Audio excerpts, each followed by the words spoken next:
Hey everybody, I'm Alonzo with Gulf Coast Smoke. Welcome to the channel where we are not barbecue champions. We don't think we're the best, but one thing's for sure, barbecue, it's what we do. And today I want to show you how to make jalapeno poppers 4 different ways.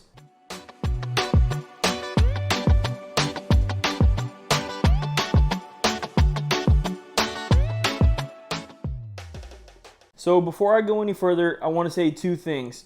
Number 1, there's absolutely nothing wrong with being a barbecue champion or thinking you're the best. One of the things I do want to do on this channel is show you guys that you don't have to be those things in order to cook good food, in order to have fun in your backyard, and in order to have family and friends over and enjoy spending time with them. That's what I love to do. Today, I actually have my nephews, my sister, my brother-in-law coming over in a little bit. We're going to make these poppers. We're going to make some smash burgers out on my griddle, and it's going to be a great time. That's what it's all about. So, again, I look up to a lot of the best pit masters in the world. They're where I grab inspiration. They're who I was watching in the beginning when I first started learning how to barbecue. So, again, this is not a knock at anybody, but we want to grow something different on this channel. You can cook just as well as anybody out there. Nobody has to judge you and tell you that you're the best.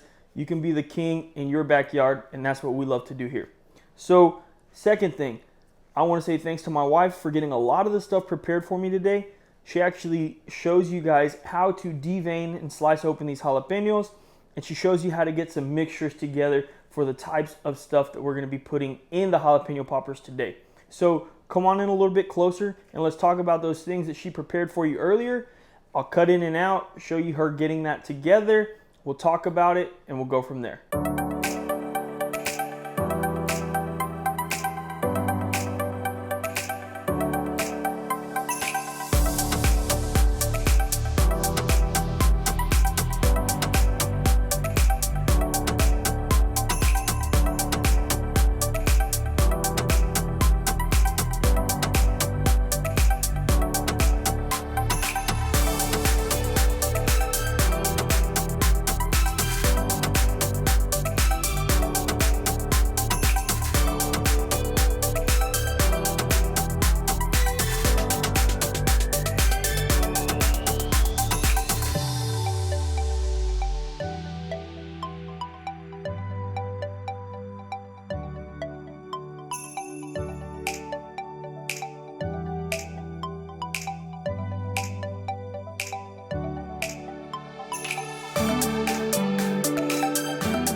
Okay, so the first thing we're going to be putting in these poppers is going to be some pork chorizo, some cream cheese, and some Mexican blend cheese. Basically, you need to cook your chorizo, you need to incorporate it with the cream cheese, and you also need to incorporate that with the Mexican blend cheese as well.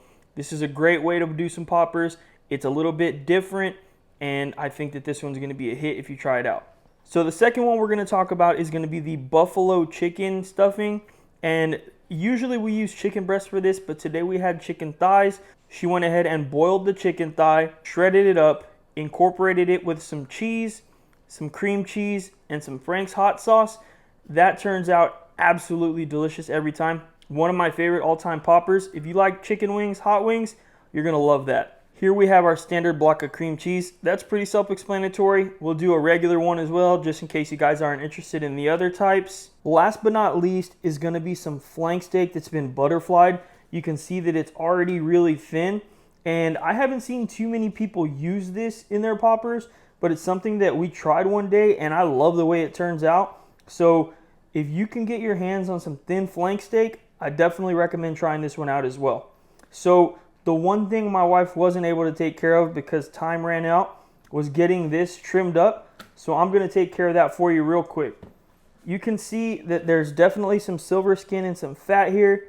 Like I always tell you guys, take your time, be as safe as possible, and get this fat off. Don't worry if you get a little bit of meat. I mean, it's preferred not to, but you know, you guys saw me in that brisket video I did a couple of videos ago, or last video, I can't remember. I'll link it up here. I actually made a little mistake. I hit some meat, but it's okay. Adjust, always adjust. Be as safe as possible with the knife, you know, stuff like that. So I always recommend a really sharp knife, and that'll make your life a whole lot easier. So I've been talking for 20 seconds or so now, and you can see that it's pretty much already done being trimmed here. You don't want to take too much meat away, but yeah, I mean, pretty simple. Just about got all the silver skin off. We'll take this little piece off right here. It did take a little bit of the meat. I knew that was going to happen. I could kind of tell by the way it was shaped, but no big deal. Then probably 1 or 2 more thin slices, and that looks good to me. So one of the things I like to do with this flank steak is actually hit it with a rub. Today we will use Chupacabra steak seasoning. It's really good on steaks, any type of beef. I love it on flank steak as well. So we'll hit it on the back.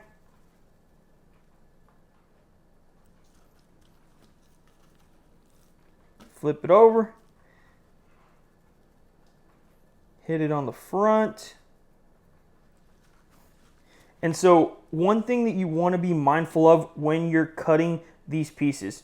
So what we're going to do is we're going to get strips, right? We're going to get strips out of this flank steak, and we're going to lay them long ways in the jalapeno. So one of the things you want to be mindful of is when you're taking a bite of this flank steak, you do want to bite against the grain, right? So you definitely don't want to make your strips this way and already cut against the grain. You want to go ahead and do it long ways. What that actually does is that allows you, think about your teeth, right?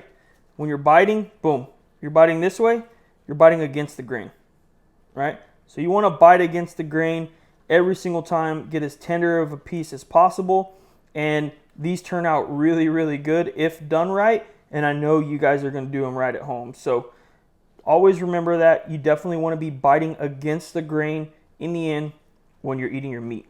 So I'm going to go ahead and slice the rest of this flank steak up, and then we're going to start getting these poppers together. It's pretty simple, pretty self-explanatory, to be 100% honest, but we'll get a little bit of footage of that. Then we're going to go outside.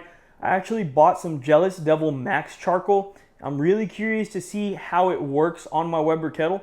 So we're going to light some of that up. We're going to test it out today on these poppers. And in the end, we're going to take some slices. We're going to take some bites, talk about how they taste. And then hopefully you guys go out and try it, impress your friends as well. So let's go ahead and keep getting some footage here. We're almost ready to cook.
Okay, so we got them all filled up. Now it's time to wrap.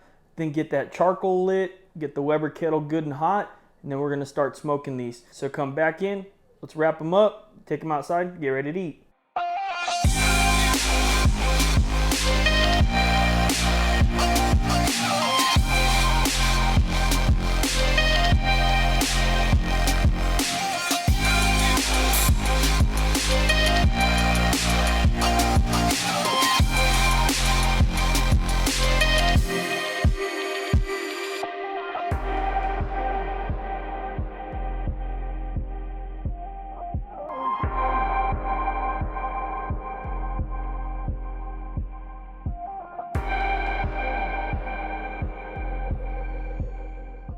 All right, so we got the bacon all wrapped up, and what we want to do and what we like to do sometimes is hit the top of the bacon with a seasoning as well. So the skirt steak ones will actually hit with a little bit of steak rub.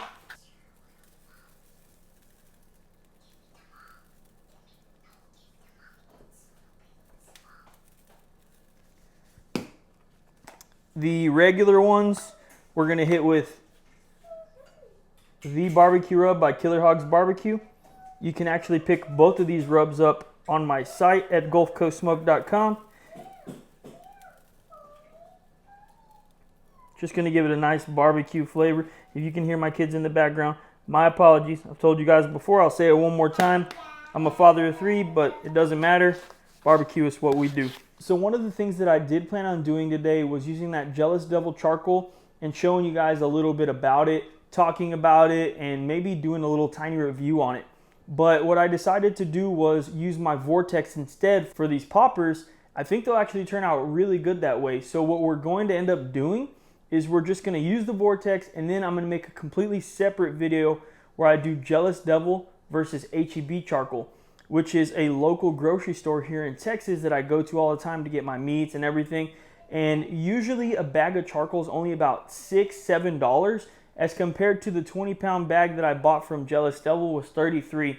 So we'll talk about the differences. We'll talk about, is the Jealous Devil charcoal actually worth the money? I'm not saying it is. I'm not saying it isn't. I will say one thing.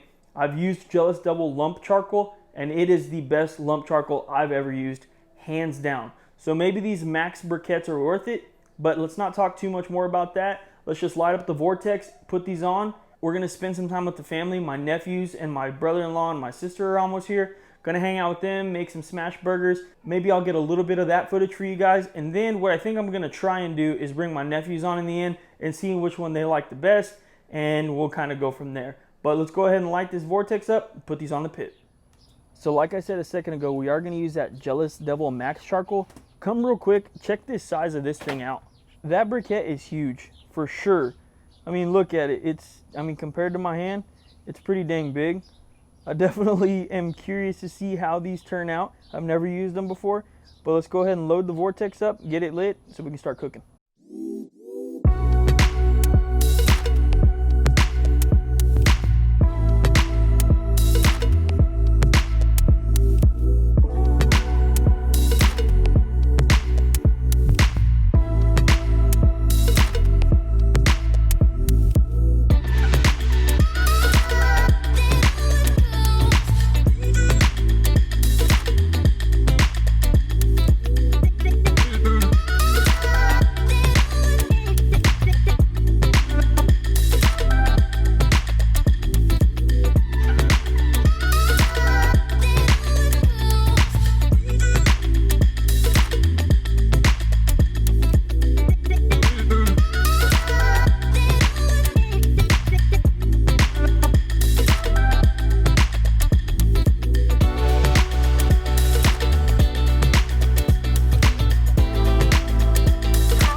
Okay, so it's been about an hour already on these poppers, and I'm not gonna lie, this is what I'm noticing with that Jealous Devil Max Charcoal.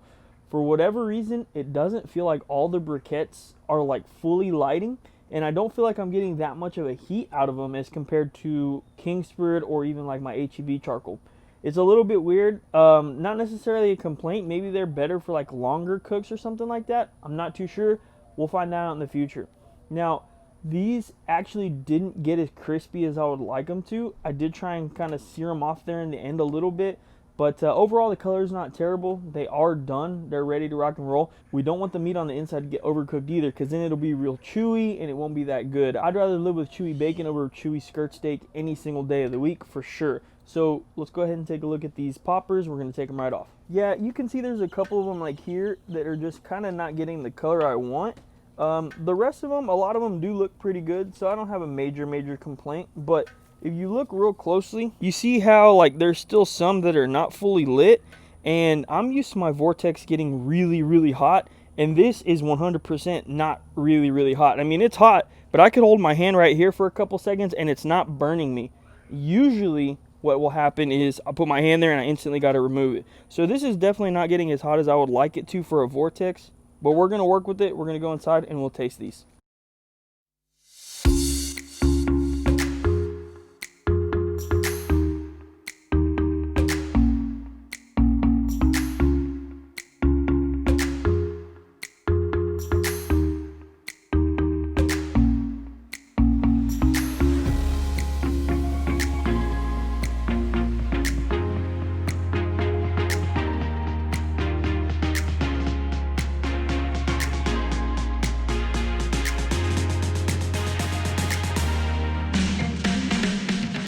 Okay, so a little over an hour and 2 nephews later, we're done with these poppers.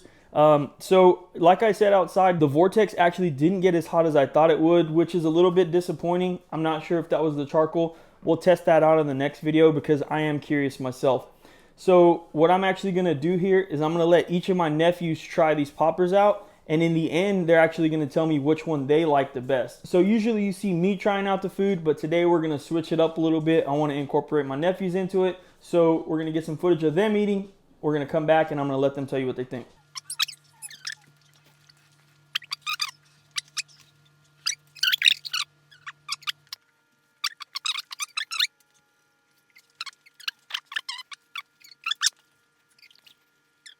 Okay, so we have a full house. I got my brother-in-law here, my sister, my son, my 2 daughters, my nephews, and my dog. Everything's a little bit crazy, so if you see some shaking, if you hear some noises in the background, I apologize. I've told you guys before, this is what I do. I love my family. I love having them around.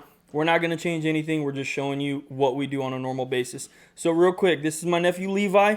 And Levi, I want to know which one of these 4 did you like the best? And then I'm going to tell you what was in it. Which one? That one. This one? Yes. Okay, so that one was just a standard jalapeno popper with a little bit of barbecue rub on top. But that was your favorite? Why did you like that one the best? Because it had a little bit of hot and barbecue sauce in it. There you go. Okay, so that's why Levi liked that one. I agree that one's good because it has the barbecue rub on it. You guys know how much I like that. So real quick, this is my nephew Ethan.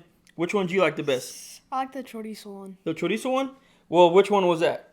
That one. That one? Okay, so yeah, you're right. That was the chorizo one. And why did you like that one the best? It was just chorizo, and I love chorizo. You know that. There you go. Okay. All right. All right. So all good. I'm really glad I got to incorporate my nephews into this video. This is definitely something I recommend for you guys to do. Try it out at your house. And 100%, I think that these are better than just, stuffing some cream cheese in, throwing them on the pit. If you guys like what we're doing, go ahead and subscribe to the channel. We're going to be putting videos out all year long. If you like my nephews being in the video, let me know in the comments below. I can bring them in. We can have them on more videos. I can bring them in and we can have them on more videos because I do love them. They are over a lot and, we can try something fun in the future. Thanks again. We'll see you on the next one.